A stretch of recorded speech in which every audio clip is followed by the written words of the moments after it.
Well, for more on this, let's go to someone who's been on the front lines of this battle, Ambassador Bill Richardson. He's the former Democratic governor of New Mexico, a border state, of course, and former United States ambassador to the United Nations. Governor, Ambassador, welcome. Good to see you. Thank you, Eric. Yeah, we'll talk to you in a moment about North Korea, but first, your reaction to this new caravan effort. Well, I think we're a nation of laws, and your previous guest very sensibly talked about we are subject to an international covenant on asylum. I think we have to look at each of these cases, case by case, individually. You know, these people are fleeing, mainly women and children. There are some activists from political turmoil in El Salvador, Guatemala, Nicaragua. I mean, there are headlines saying that many of their lives are in danger, but I think we are a nation of laws. And what we have to do is respect each case and not get overrun just because there's a crowd. I have some port of entries in New Mexico. I've been a border governor, as you mentioned.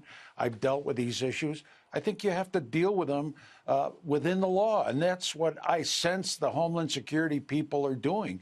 But if there's a legitimate case, Eric, of somebody fleeing for political persecution or the fact that they may be targeted for murder, then I think that's a sensible case. But then there are others that don't qualify. It's a very narrow standard, as your previous guest mentioned. Yeah, I've been down to Sunland Park, right there in the little bitty corner where you got the river, and you can just see, you can't step over, you shouldn't, that's illegal. We're told not to. But the critics, as you heard, say that they think it's a political stunt by activists maybe coaching some of these people. Yet supporters say it does spotlight exactly what you just raised. What is your concern about those critics who think this may be too much? Well, it's an annual event, you know, and on both sides, there's activists. There's activists that don't want to see this happen.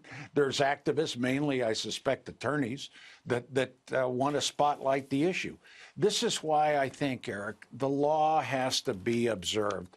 And I think we have enough Border Patrol agents, we have enough technology to be able to deal with this. I mean, the reality, I can tell you the illegal immigration has slowed down in border states.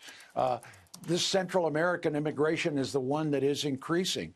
But I think it's being looked at as a political football. You know, the president, every time he gets a chance to talk about the wall or this, you know, he just inflames things. And I know you don't want to hear that, but that's my concern. All right, let's now go to another border. While this is going on, man, did you see that videotape? And you had been in North Korea. You've negotiated with them personally. What did you think of Kim Jong-un and President Moon of South Korea holding hands? I mean, you know, kind of walking back and forth between the borders. Do you think this is genuine? Do you think Kim is being sincere? Do you think he really wants to potentially surrender his nuclear program? Well, I was very, very overwhelmed and pleased and impressed. I'd never seen that. Both leaders stepping into each other's territory, lessening of tensions, both countries watching the events so closely. That is very good. I've dealt with the North Koreans. They've got something up their sleeve, but so far, you got to hand it to Kim Jong-un and the South Korean president. And I think President Trump has made some good moves, too, basically saying they're going to shut down their nuclear reactor. They're ready to denuclearize. The devil's in the details. There's no timeline from this summit. There's no specificity. I'm just worried that Kim Jong-un right now, he's winning the PR battle, but we've got to be very conscious that denuclearization for us, Eric, means differently what he means. For us, it means dismantling all their nuclear weapons, and then they get some benefits. For the North Koreans, basically, denuclearization means a freeze. They're going to curb their existing use. So there's a lot of issues to negotiate that are still on the table that are going to be very difficult to negotiate. But I think it's the right thing to do. The summit is good. It's moving in the right direction. The summit is good, as you say. What should the president do? I mean, today, this morning on Fox News Sunday, John Bolton said basically if he doesn't agree to denuclearize, there possibly would not be a meeting. Should the president say, look, you have to give up your nukes, so I'm not going to meet you? Or should the president meet him and then say you got to give up your nukes? You know, he's not going to change his negotiating style. I had hoped he just listened to his new Secretary of State, let him handle this, but that's not going to happen. Look, this summit is good. It should happen regardless. I think Kim Jong-un has made enough positive statements that it's worth taking a chance. All I'm saying is the president and his team need to be prepared. They need to get the 3 Americans out. They need to get the remains of our soldiers out. They need also to focus on exactly what denuclearization means. Stop some of the missile tests that go into the United States. Stop some of the technology, some of the chemical weapons that go into Syria, missile and other exports, nuclear exports. But I think South Korea has done a good job in paving the way. You know, they're the ones, Eric, right on the front lines. You've been there, too. 25 million South Koreans facing an artillery, a conventional attack. The fact that this summit took place, I know people are critics.